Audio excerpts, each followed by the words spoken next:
Yeah, we had a scheduling issue. This happens. So Major General Stubblebine will not be on with us today.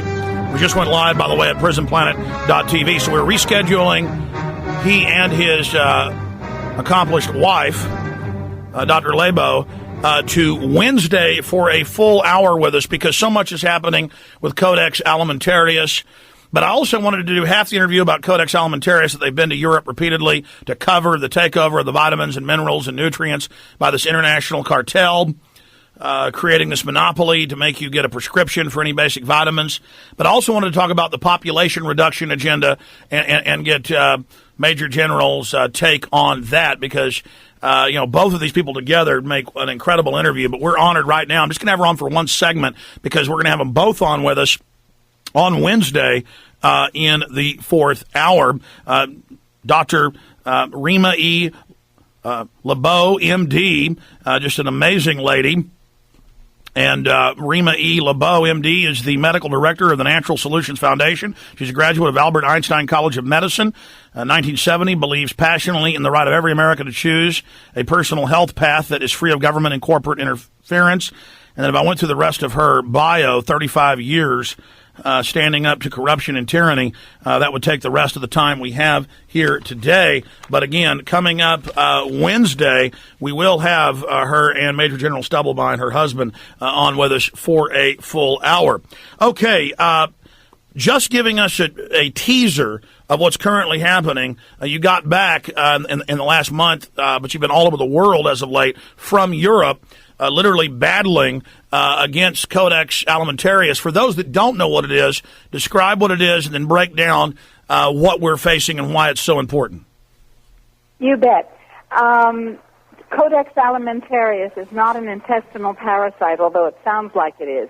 It's a UN agency, and that should already get your red flags up. It's a UN agency designed to control the international trade of food. What that means is setting guidelines and standards and allowing the international industrializers of the food supply, including the genetic engineering folks, Monsanto and Bayer and the others, to set the rules as to what food needs to be and what it can't be. And under Codex, what it can't be is wholesome, clean, unadulterated, and health-producing, because Codex is actually the creature of the pharmaceutical industry, which wants you to have damaged, degraded, and non-nutritive food filled with toxins so that you become ill. Then Codex and the FDA, its handmaiden, will make it impossible for you to get high-potency nutrients so that you can protect or repair, protect yourself from or repair the damage that food does to you. So what we're talking about is a food system designed to make everybody on the planet, and I do mean everybody on the planet, except, of course, the controllers, as ill as possible with the highly economically productive diseases that the pharmaceutical industry makes its amazing profits from: cancer, cardiovascular disease, stroke, diabetes, obesity. Those are the diseases that the World Health Organization defines as the chronic diseases of undernutrition. Take away the nutrition, get people sick, take away natural medicine, make profits, then they die, and you have depopulated the world of the, quote, useless eaters. That's Codex in a nutshell. Doctor, during the break, we may, we're going to end it at the end of this break. Your phone's got a lot of static on it, so we may try to reconnect. But bottom line, when we say that the globalists, the internationalists, have weaponized the food supply, we're not joking around about that. And you're a medical doctor. You've been researching this. I know that doing your own separate research from mine or others, that you and General Stubblebine have found that indeed it is a population reduction plan, and it's all done through compartmentalization, and that they are indeed cornering the world food supply, buying up the heirloom seeds while building these doomsday vaults, that they know they're bringing on an environmental holocaust, while in the name of global warming, they're bringing in all this regulation and control over the general public. Can you speak to that? Well, let's talk about just genetically engineered food. Now, most of your listeners are probably in the United States. Right now, by the way, that's not static, that's torrential rain because I'm in Panama setting up a food system education program to teach farmers and non-farmers how to grow clean, non-genetically modified, wholesome food in as little as a 4-foot square area if you're not a farmer, or on your farm if you are. That's why you hear that tremendous rain. Food, let's take genetically modified food. 80 to 85% of everything that Americans typically eat contains genetically modified food components. The government of Austria last week reduced a study showing that genetically modified corn, the basis of most of our prepared foods, causes sterility in laboratory rats. Now, do you really think that's an accident? Do you really think that controlling the world's food supply, as Monsanto says that it will do by 2010, and introducing ubiquitous foods that cause sterility, cancer, remember that's profitable, and autoimmune disease, again profitable, infertility and death, do you really think that's an accident? I don't.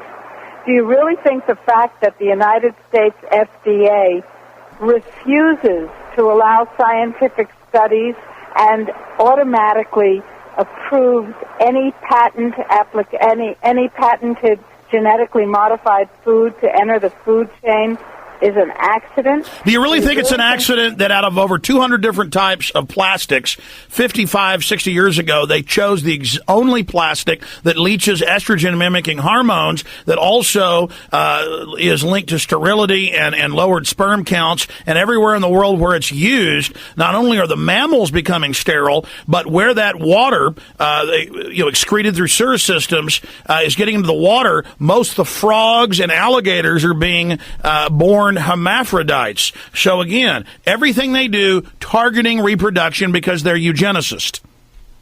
That is correct. They are eugenicists. They are not food agricultural industrialists. They are not medical health or illness care system industrialists. They are eugenicists.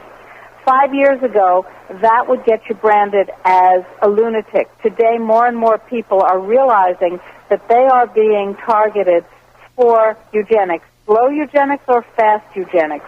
The World Health Organization in 1985 announced in writing, and I have a copy of this document, that the purpose of the supposed smallpox eradication program that they were carrying out at that point was to induce sterility without notification in a vast number of African women to, quote, and this is the part that is in black and white, quote, eliminate 150 million excess sub-Saharan Africans.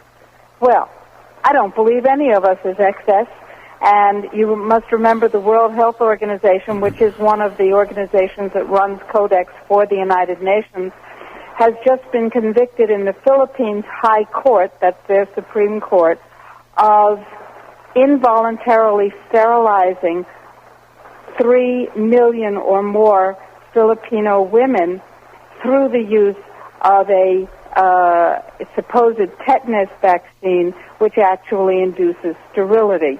What we're talking about is a multi-pronged, evil approach to getting rid of us so that they, whoever they are, and I know that you've talked a lot about who they are, Alex, so that they can control the non-renewable resources of the planet.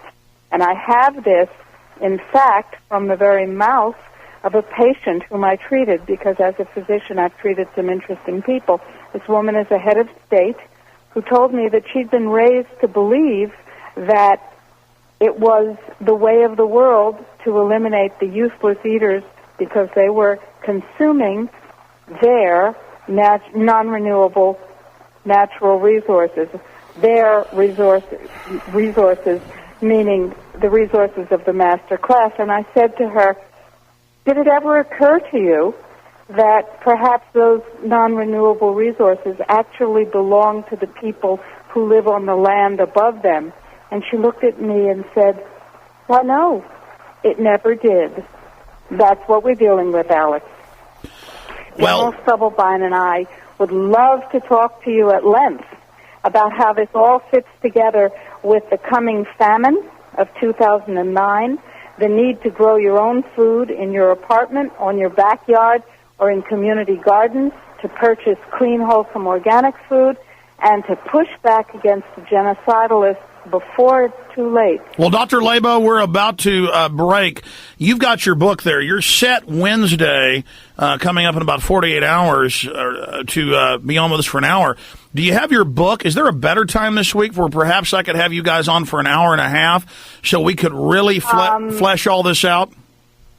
I would be happy to rearrange my schedule on Wednesday to make sure that we have that hour and a half.